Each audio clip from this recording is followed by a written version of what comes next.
Where you gonna be? Around.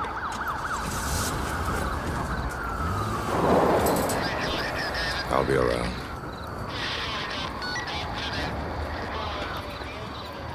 Ernest Hemingway once wrote, "The world is a fine place and worth fighting for." I agree with the second part. What's up, guys? It's your boy Mizzy. I'm here today to do a movie review for the movie Seven. This right here is a classic. It's one of my top 10 movies, probably. Like I said, I'm starting my series. This is gonna be the first one of the 31 days of Halloween. October. Like I said, all the way to Halloween. I'm doing all horror, scary, and like I say, this is kind of a suspenseful movie. But anyway, like I said, this is a movie Seven, made by David Fincher. This came out in 1995. And like I say, this is one of my top 10 movies. Basically, the plot is about a serial killer using the 7 deadly sins as his basis for his killings. And like I said, man, this movie was really great. One of the most important things this movie showed is how important great writing is and great acting.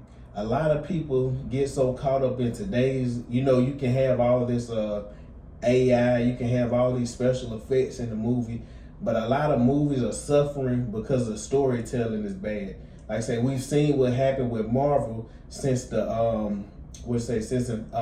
War Endgame, how bad the writing has gone. So like I said, this movie was great writing.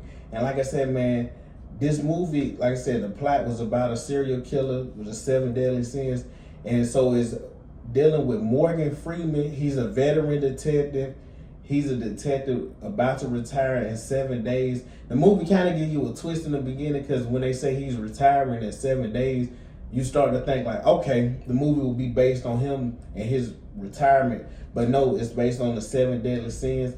And then, like I said, Morgan Freeman, what I like about his character, it kind of shows the duality of him and Brad Pitt. He's the veteran guy, beat up.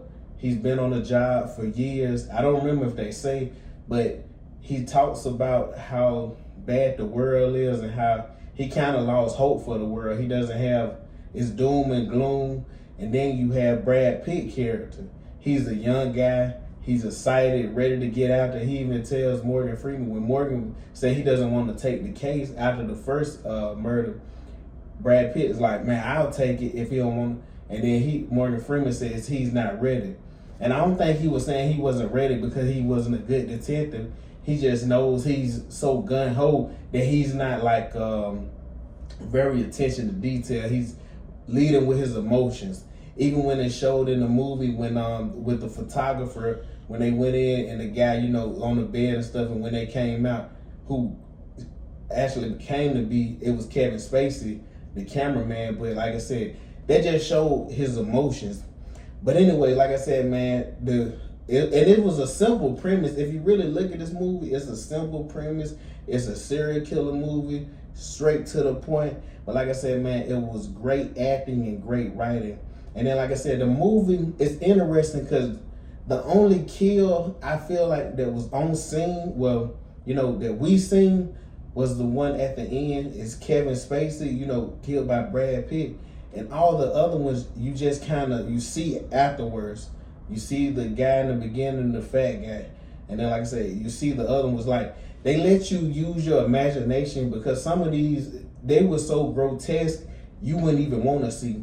Especially, which I'm sure everybody who's seen this film, the one that was the worst was the guy, when he made the thing that the guy put on, and what he did with the lady. That right there, you could use your imagination, and you like, I wouldn't even want to see what was happening, because the way the guy was screaming when he was saying, "Take this off me," he was saying he had a gun in my mouth. That was just eerie. That was real creepy. And like I said, man, it showed that you don't have to be grotesque just to be grotesque. You can let the viewer imagination watch it, and then, like I say, they'll play out in their mind like what's happening and stuff. But like I said, man, Morgan Freeman really put on a clinic this movie. I love Morgan Freeman everybody says, Morgan Freeman's divorce, but man, his dialogue is just top notch. Like I said, Brad Pitt, I wouldn't say he's the best dialogue actor. He's more of a physical, but I like Brad Pitt. And like I said, I'm a big Ocean's 11 fan, so like I said, I really like Brad Pitt. But anyways, Morgan Freeman to me was the star of this movie because I just love this character. But anyways, like I said, man, Morgan Freeman, it just showed how, like, one of my favorite lines was the very last line of this movie. It was Morgan Freeman. Once, let me backtrack a little bit.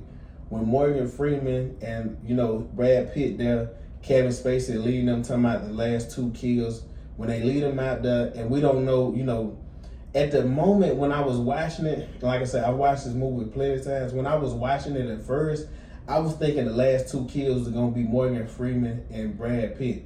But no, it was Gwyneth Paltrow had Brad Pitt's wife in the box. And then, like I say, Brad Pitt taking Kevin Spacey's life, who was John Doe in the movie. He just had John Doe, he had his fingertips off, so they couldn't identify him. But like I said, man, and then once he kills the guy, and like I said, once the detective, everybody come, the interesting part about it, so Morgan Freeman, as we know, he said he was going to retire in 7 days. All of a sudden, Morgan Freeman, the chief asked him where he's going, and he says, "I'll be around."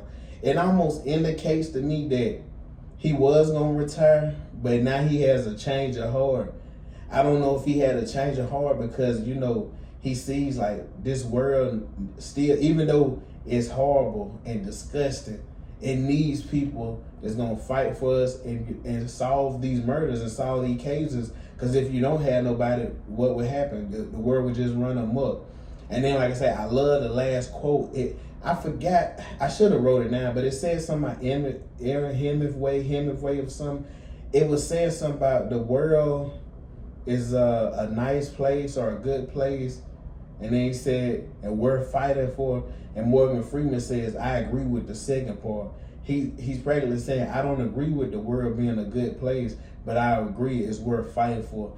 That's what lets me know that him, like I said, almost assuming, me assuming that he's not retiring, that makes me think, like, you know what, I'm going to fight. Because like I said, the world, yes, is ugly and disgusting, but like I said, I'm still going to fight for it. But guys, like I say, this right here is my movie review.